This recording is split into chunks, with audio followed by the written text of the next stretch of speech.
نماز بہت بڑی نعمت ہے اللہ کی، انسان کو اس کی سمجھ نہیں ہے۔ میرے پاک نبی سرکار دو عالم صلی اللہ علیہ وسلم نے فرمایا، اذا حازبہ امر،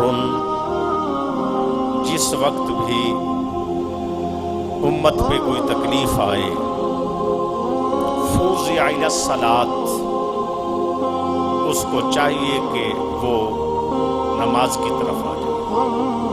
جس وقت بھی کوئی دکھ پہنچے، تکلیف پہنچے، مصیبت پہنچے، بس نماز کی طرف آ جاؤ۔ حضرت ابی درداء رضی اللہ تعالیٰ عنہ فرماتے ہیں کہ جس وقت بھی آندھی چلتی، ہم دوڑتے مسجدوں کی طرف، جب مسجد کی طرف آتے تو سب سے پہلے ہم کیا دیکھتے کہ حضور صلی اللہ علیہ وآلہ وسلم مسجد میں پہنچ کے سجدے میں پہنچے ہوئے۔ حضرت صہیب رومی رضی اللہ تعالیٰ عنہ فرماتے ہیں کہ جتنے انبیاء آئے، ہر نبی نے مصیبت کے وقت، تکلیف کے وقت نماز شروع کر دی، نماز پڑھنا شروع کر دی۔ تکلیف آئی بس نماز شروع، نیت کی، وضو کیا، نماز۔ حضرت ابن عباس رضی اللہ تعالیٰ عنہ سفر پہ جا رہے ہیں، راستے میں جب پہنچے، کسی اطلاع دینے والے نے اطلاع دی کہ حضرت صاحب آپ کا جوان بیٹا فوت ہو گیا ہے۔ آپ اسی وقت سواری سے اترے، وضو میں تھے اور نماز کی نیت باندھ کے نماز پڑھنا شروع کر دی۔ جب نماز سے فارغ ہوئے تو پڑھا انا للہ و انا الیہ راجعون، اور ساتھیوں کو بلا کے فرمانے لگے، دوستو دیکھو اللہ کا قرآن ہمیں حکم دیتا ہے، وَاسْتَعِينُوا بِالصَّبْرِ وَالصَّلَاةِ، مصیبت آئے تو مدد طلب کرو اللہ سے، وَاسْتَعِينُوا بِالصَّبْرِ وَالصَّلَاةِ، مدد چاہو اللہ کی صبر کے ساتھ اور نماز کے ساتھ۔ یہ فی زمانہ غور کرو، تکلیفیں دن بدن زیادہ، آفتیں، مصیبتیں، بیماریاں دن بدن زیادہ، ہمیں رجوع کی توفیق نہیں۔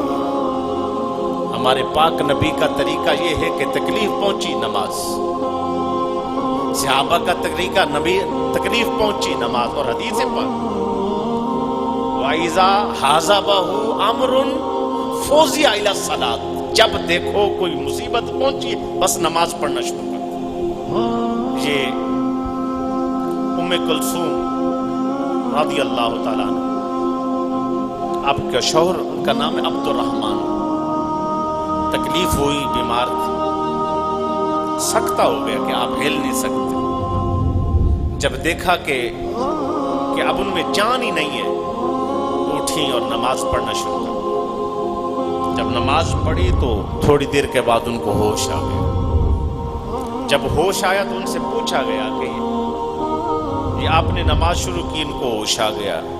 کہا میں نے تو نماز اس لیے پڑھی تھی کہ مجھے صبر آ جائے، تکلیف پہنچنے پر ہمیں نماز کا حکم ہے، ہم نماز پڑھیں گے، تکلیف پہنچنے پر، مصیبت پہنچنے پر نماز پڑھیں گے، میں نے نماز پڑھی اسی لیے۔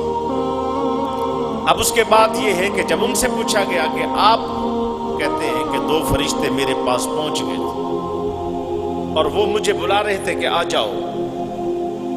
تیسرا فرشتہ قریب آ کے کہتا ہے نہیں ابھی نہیں آنا، اب ان کو مہلت دے دی گئی ہے۔ حضرت عبادہ رضی اللہ تعالیٰ عنہ قریب تھے کہ آپ کا انتقال ہو جائے، آپ نے اپنے بچوں کو، اپنے گھر والوں کو، تعلق داروں کو قریب بٹھایا کہ جب میں چلا جاؤں نا، واویلا کرنے کی ضرورت نہیں ہے، شور ڈالنے کی ضرورت نہیں ہے، رونے کی ضرورت نہیں ہے، ماتم کرنے کی ضرورت نہیں۔ کہا جی کیا کریں؟ کہا ایک کام کرو، جس وقت میں فوت ہو جاؤں عورتیں وضو کر کے مصلی پہ چڑھ جائیں، مرد حضرات بہترین وضو کر کے مسجد میں چلے جاؤں، مسجد میں جا کے نماز پڑھ کے، گھر میں عورتیں مصلی پہ چڑھ کے 2 رکعتیں پڑھ کے دعا کریں اور دعا کریں یا اللہ ہمیں صبر دے دے اور عبادہ کی مغفرت فرما دے. کہا یہ ہے میری وصیت، اس کے علاوہ اور کوئی کام نہیں کروں. آپ مرگ کے اوپر دیکھ رہے ہیں کہ جب جس وقت موت آتی ہے یا کوئی ایسا معاملہ گھر میں ہوتا ہے، اللہ محفوظ فرمائے، کس قدر لوگ اللہ کو بھول جاتے ہیں، ناشکری کے فکرے بولتے ہیں. میں اکثر کہتا ہوں نہ جینا ہمارا اسلام پر ہے، نہ مرنا ہمارا اسلام پر. اپنے آپ کو ہم مسلمان کہتے ہیں، کلمہ شریف پڑھا ہوا ہے، لیکن اس کلمہ پاک کو اگر پڑھ لیا ہے مسلمان ہو گئے ہو، لیکن مسلمانی کے کچھ اصول بھی اپناؤ.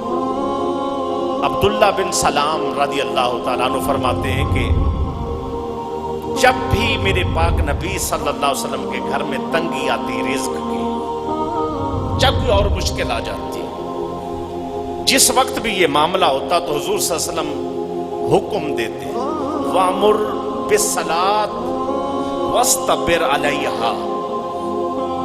جیسے ہی کوئی تکلیف پیدا ہوتی، کوئی تنگی، کوئی مشکل آتی، وَأْمُرْ بِالصَّلَاةِ وَاسْتَبِرْ عَلَيْهَا. آپ فرماتے اللہ کا حکم ہے نماز پڑھو، اور پھر جو نماز کے لیے کہہ رہا ہے وہ خود بھی نمازی ہو جائے.